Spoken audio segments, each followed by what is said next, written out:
Halo, bismillahirrahmanirrahim. Assalamualaikum. Kita masuk ke materi selanjutnya ya, tentang uji hipotesis. Oke, ini kompetensi dasarnya. Ini indikatornya nanti bisa dibaca dari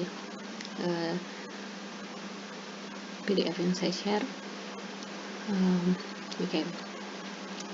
Jadi di bab kali ini kita akan belajar tentang statistika inferensial, di mana sebelum UTS kemarin kalian sudah belajar tentang statistik deskriptif yang hanya mendeskripsikan data, jadi cuma menyajikan data, mencari mean, median, modus gitu kan ya. Nah, sekarang kita akan masuk ke materi selanjutnya, itu statistika inferensial. Jadi statistika inferensial itu adalah bagian dari statistik yang mengkaji semua hal yang berkaitan dengan analisis data. Ya, analisis data ini kita jadikan dasar untuk menarik kesimpulan tentang data populasi. Oke, statistika inferensial itu ada dua, ada estimasi dan ada uji hipotesis. Jadi di bab ini kita akan belajar tentang uji hipotesis. Oke, tujuan dari statistika inferensial ini adalah kita akan membuat inferensi atau menarik kesimpulan tentang karakteristik dari populasi. Nah, proses inferensi itu ada beberapa step. Jadi yang pertama, kita mengambil sampel dari populasi, kemudian kita menentukan statistik dari sampelnya. Ini seperti X bar, seperti S kuadrat, gitu, seperti S. Kemudian kita akan estimasi dan uji hipotesis. Di sini estimasi ini kita menduga parameter populasi, ya. Kemudian kita akan uji hipotesisnya. Dugaan yang tadi di sini itu akan kita uji di sini. Kemudian baru kita menarik kesimpulan mengenai karakteristik populasinya. Oke, sekarang estimasi parameter ya. Oke, sebelum masuk ke uji hipotesis, kita harus tahu estimasi parameternya dulu. Jadi estimasi parameter itu sendiri adalah suatu ukuran yang menunjukkan karakteristik populasi. Jadi ukuran yang menunjukkan karakteristik populasi. Jadi populasinya ya. Nah, parameter ini umumnya si punyanya populasi ini, karakteristik populasi ini umumnya tidak diketahui. Karena tidak diketahui sehingga perlu dilakukan estimasi atau pendugaan parameter yang tadi nggak ditahu itu. Gitu. Jadi estimasi parameter ini kita pakai untuk menduga atau memperkirakan nilai parameternya. Oke, estimasi parameter itu ada dua. Yang pertama itu estimasi titik, artinya kita menduganya menggunakan satu titik aja, menggunakan satu nilai aja berdasarkan sampel, ya. Kemudian ada estimasi interval, berarti bukan cuma satu titik, tapi yang kita duga adalah dalam bentuk interval.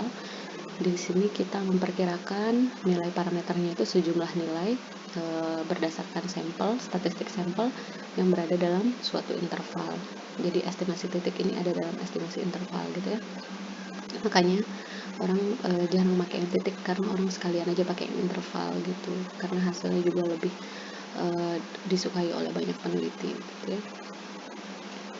Kemudian sekarang kita masuk, kalau tadi parameter itu adalah ukuran yang menunjukkan karakteristik populasi kan ya. Nah, kalau statistik itu adalah ukuran yang menunjukkan karakteristik sampel. Jadi kalau dapatnya dari sampel itu namanya statistik, kalau dapatnya data itu dari populasi, ukurannya disebut parameter. Statistik ini merupakan estimasi titik ya, jadi dugaan dari parameter. Jadi parameter tadi kan tidak diketahui ya, punya populasi ini nggak diketahui, akhirnya diduga. Dugaannya itu atau estimatornya itu estimasi titiknya namanya statistik. Statistik atau estimasi titik ini selalu ada dalam estimasi interval ya, tadi sudah saya jelaskan. Nah, ini sekarang kita akan memberikan beberapa contoh parameter populasi dan statistiknya, statistik sampel pada tabel berikutnya. Nah, ini contohnya di sini adalah karakteristiknya seperti yang udah kalian pelajarin sebelum UTS. Jadi ada rata-rata, variansi, proporsi, selisih rata-rata, selisih proporsi, rasio, dua variansi ya. Parameter ini berarti milik populasi ya. Milik populasinya itu kalau rata-rata itu namanya mu ukurannya, kalau statistik ukurannya disebut X bar. Ini adalah rumus untuk mencari estimasi titiknya. Jadi X bar itu dapatnya dari rumus ini, S kuadrat rumus ini, dan semua udah dipelajarin waktu sebelum UTS ya.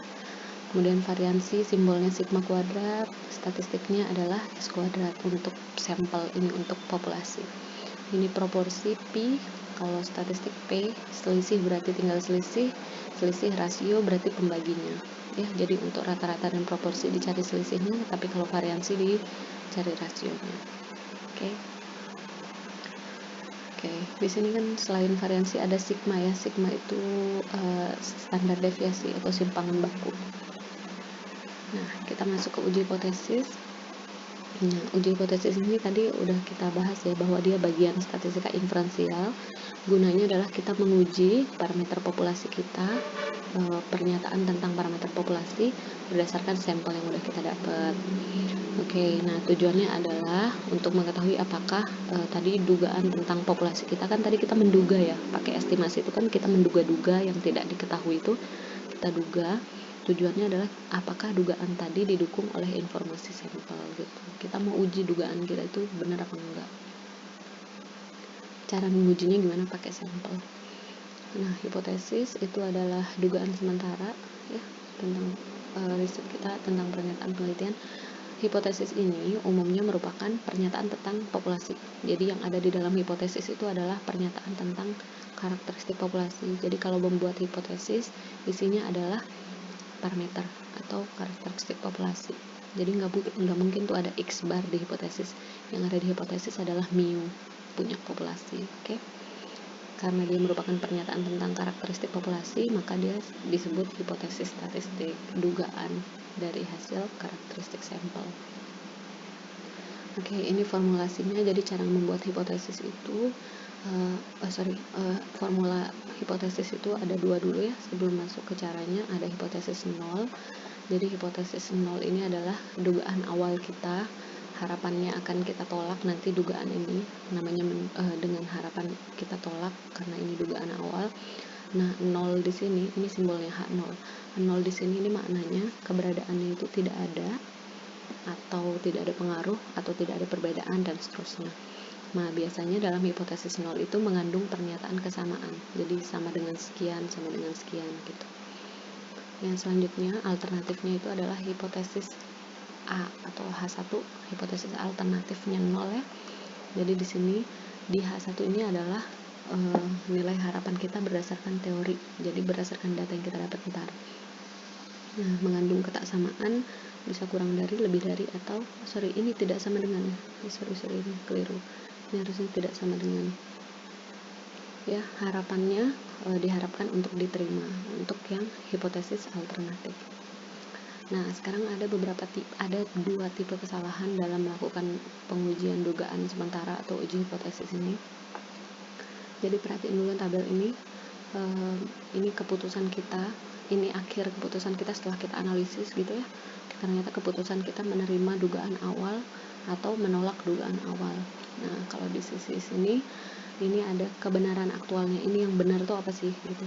Jadi ini yang benar, ternyata H0-nya benar, dugaan awal kita benar, ada pilihan lagi dugaan awal kita salah.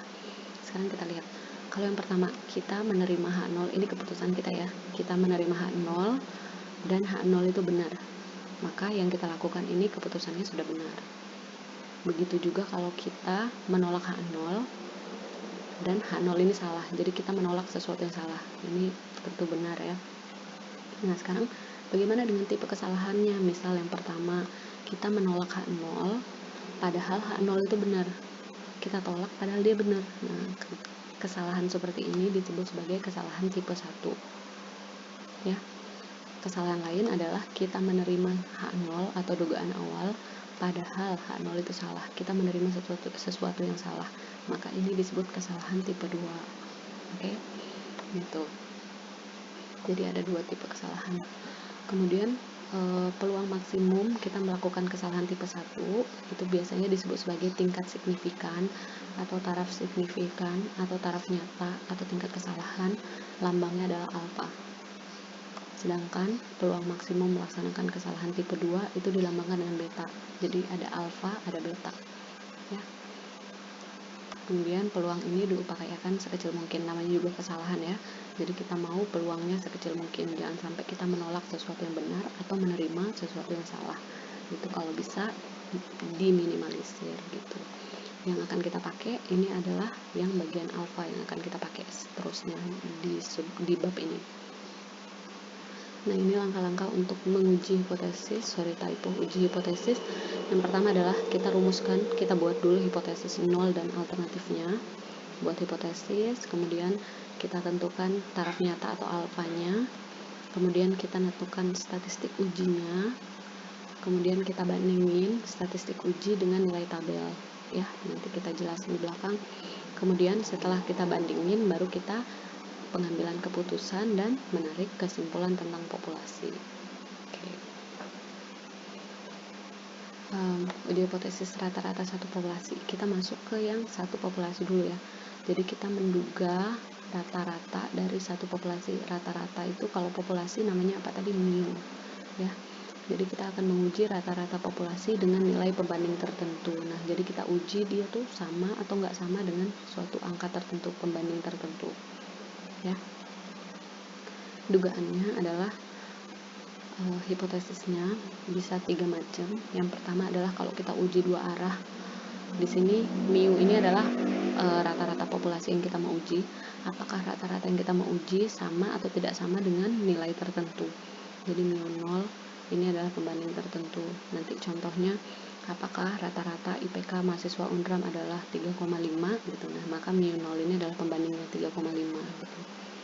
Dugaan awal itu tadi udah dikasih tahu harus identik dengan sama dengan. Kalau dua arah berarti dia pakai tidak sama dengan. Tidak sama dengan ini kan berarti ada dua kemungkinan, bisa dia tidak sama dengannya bisa lebih besar atau tidak sama dengannya dia lebih kecil. Karena itu makanya dua arah.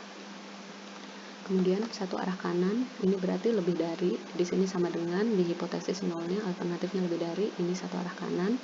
Berarti kalau satu arah kiri ini yang kurang dari di sini. Oke. Tadi kan langkahnya setelah menentukan taraf signifikansi kita harus buat statistik ujinya ya. Nah, statistik uji kalau uji rata-rata populasi ini ada dua macam. Ada yang pertama distribusi normal baku namanya. Ya, distribusi normal baku ini digunakan kalau kalian punya sampel besar atau N-nya lebih dari atau sama dengan 30. Jadi kalau N yang diambil, sampelnya diambil lebih dari 30, lebih dari atau sama dengan 30, maka pakailah distribusi ini. Dan sigmanya diketahui. Sigma ini apa? Standar deviasi populasi. Nah, ini adalah rumus untuk menghitung statistik ujinya, disimbolkan Z hitung, dapatnya dari X bar. Ini adalah rata-rata dari sampel yang tadi lebih dari 30 ini. Terus mu 0 ini adalah yang tadi pembanding di hipotesis, dibagi sigma standar deviasi simpangan bakunya, dibagi akar N, berapa banyak sampel. Ya. Nanti Z hitung ini akan kita bandingkan dengan Z tabel kan ya. Nah, Z tabel itu kalau dia satu arah, di sini ada tadi, enggak ada. Z tabel itu kalau satu arah berarti pakai Z alfa, tapi kalau dua arah kan tadi kiri kanan ya, maka harus dibagi dua, jadi Z alfa per 2 gitu. Selain itu, statistik uji yang kedua itu adalah distribusi T. Jadi distribusi T akan kita pakai kalau sampelnya kecil atau kurang dari 30 dan sigmanya tidak diketahui. Ya. Rumusnya serupa, mirip, cuman bedanya di sini nggak pakai sigma populasi tapi pakai S-nya sampel. Ini sama standar deviasi tapi ini miliknya sampel, karakteristik sampel. Ini adalah T hitung disimbolinnya karena distribusi T kalau normal baku Z hitung. Maka dia harus dibandingin sama T tabel. Nah, T tabel itu kalau di distribusi normal cukup pakai alfa, tapi kalau di distribusi T perlu ada DB. Nanti kita jelasin di belakang DB ini. Ini kalau T alfa kalau satu arah, ini T alfa per 2 kalau dua arah ya, harusnya T alfa per 2. Oke, sekarang kita lihat bagaimana cara kita mengambil keputusan. Ya, cara mengambil keputusannya pertama untuk uji dua arah. Jadi ini adalah kurva normal ya, kurva normal baku di mana puncaknya ini rata-ratanya 0, tengahnya nih 0, kiri kanannya sama simetris. Ya. Nah, di sini karena dua arah berarti ada kiri sama kanan kan ya. Nah, alfanya tadi kalau alfa berarti karena dua arah, alfanya harus dibagi dua. Alfa per 2 di kanan, alfa per 2 di kiri. Gitu. Oke. Maka di tengahnya ini adalah sisanya 1 min alfa. Sekarang ketika kita buka nanti menemukan nilai Z tabel ini, kita bisa dapat dari tabel kumulatif normal. Nanti kita lihat tabelnya.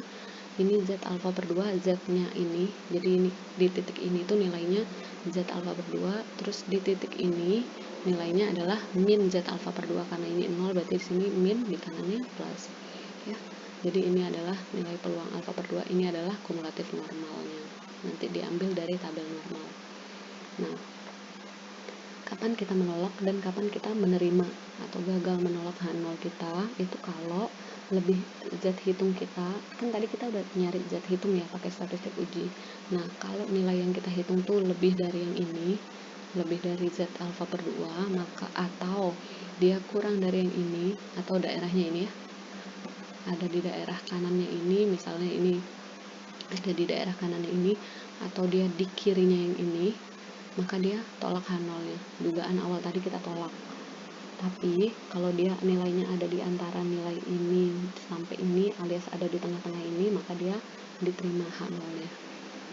Oke. Gitu. Nanti lebih jelasnya bisa dilihat di soal, di latihan soal.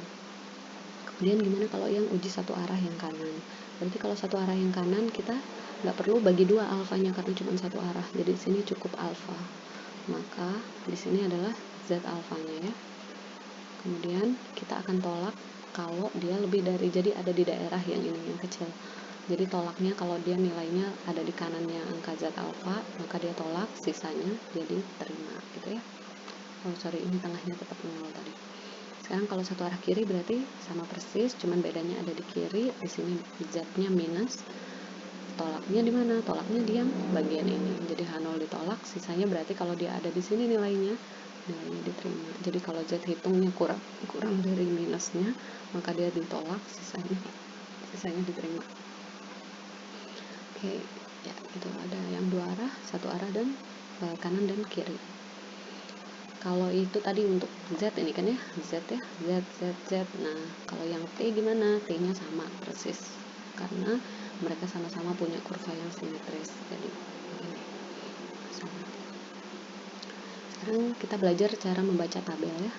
Jadi yang pertama kita akan cari Z alfa atau Z alfa per 2 nanti. Kita membaca tabel dari distribusi normal baku ya. Mencari tabel atau nilai teoritis dari distribusi statistik uji ya.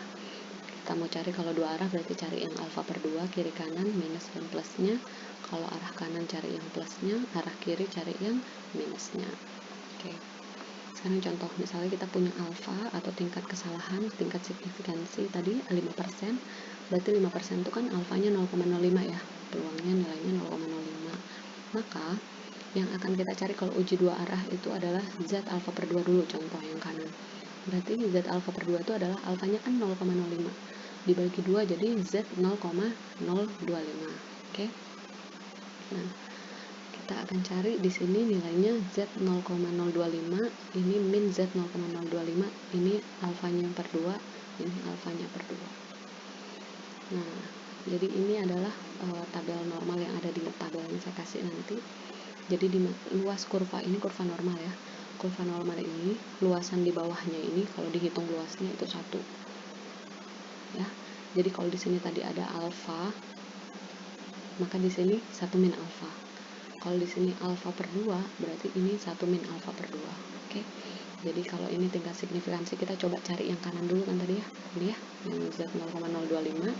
Jadi kita coba kalau tingkat signifikansi 0,25 berarti sisanya berapa? 1 min 0,25 jadilah 0,975. Kalau yang kecil ini namanya tingkat signifikansi atau tingkat kesalahan, maka yang sisanya ini adalah tingkat kepercayaan kita. Kalau kita salahnya segini, maka kepercayaan kita segini. Gitu. Nah, sekarang ini adalah contoh tabel, ini tidak perlu dihafal karena kalau ujian boleh dibuka. Ini adalah kumulatif standar normal distribusi normal baku yang kumulatif. Ya, cara ngebaca tabel itu pertama kalian perhatiin di sini kan arsirannya, perhatiin ya, arsirannya di yang besar padahal kita butuhnya arsiran yang kecil kan ya. Nah, maka ini tabelnya ya, nggak perlu dihafal karena tinggal di bawah nanti. Kalau dilihat di tabel tadi kita arsirannya ada di sini kan ya. Ya, perhatikan arsiran tabel ada di sini padahal kita tuh butuhnya cari Z alfa yang di sini kan ya. Jadi karena tabel tadi arsirannya di sini, maka dari tabel itu kita cari yang nilai peluangnya 0,975 bukan 0,025 gitu. Jadi tadi ini kan 0,025 tapi nggak diarsir di tabel itu, yang diarsir adalah ini. Berarti yang kita cari adalah peluang 0,975. Itu cara gampangnya. Nanti cara gampang bacanya, harusnya ini kan peluang Z yang semua kurang dari Z, ini yang lebih dari Z gitu ya. Ini tabelnya, maka kita akan cari yang 0,975. Ini angkanya urut ya, dari 0,5, 6, 7, 8, 9 gitu, jadi urut. Jadi cepat nyarinya. Ini adalah 0,975. Sekarang kita mau nyari Z-nya kan ya. Maka Z-nya lihat ke kiri, straight. Nah, di sini ada 1,9. Lihat ke atas. Lihat ke atas, di sini ada 0,06. Tinggal ditambahin 1,9 tambah 0,06, jadi 1,96. Ini adalah nilai dari Z 0,025 atau Z alfa per 2. Karena dia tadi simetris ya, kan bentuknya kiri kanan sama, jadi pas mau nyari yang minusnya tinggal dikasihin minus, min 1,96 gitu. Oke, gimana kalau nyari tabel T? Kalau nyari tabel T alfa ya, atau T alfa per 2 kalau dua arah ya, ini dua arah, satu arah kiri atau arah kanan. Contoh, kalau mau cari tabel T nggak butuh alfa doang, tapi butuh ada yang namanya degrees of freedom atau derajat kebebasan, disimbolkan dB atau df, degree of freedom ya, dimana nyari dB ini nilainya adalah n kurang 1. N ini sampel yang dipakai ya, jumlah sampel yang digunakan. Oke, contoh kita pakai alfa 5%, jadi ini nilainya 0,05, n-nya sama dengan 15 misalnya jumlah sampelnya. Ini kan kurang dari 30, maka kita pakai distribusi T, digunakan distribusi T ya. Maka dB-nya adalah n kurang 1, 14 ya. Nah, sekarang kita akan cari, karena ini dua arah contohnya ya, jadi ini T alfa per 2 0,025 dB minus 0,025 dB gitu. Nah, ini adalah bentuk tabel T, jadi tinggal cari. Tadi kan kita ujinya, ini uji berapa arah? Dua arah ya? Dua arah. Oh sorry, saya contohin di sini yang uji satu arah. Sorry, nggak apa-apa. Jadi kita pakai yang alfanya 0,025 ya. Jadi one tail ini artinya kalau ini dua arah, ini satu arah. Tapi karena tadi udah kita keburu bagi, jadi karena dua arah kita pakainya 5%, atau boleh pakai yang satu arah 2,5%. Jadi ini udah kita bagi. Intinya kita akan pakai kolom ini gitu ya 2,5% atau 0,025 ini alfanya. Kemudian di sini ada degrees of freedom.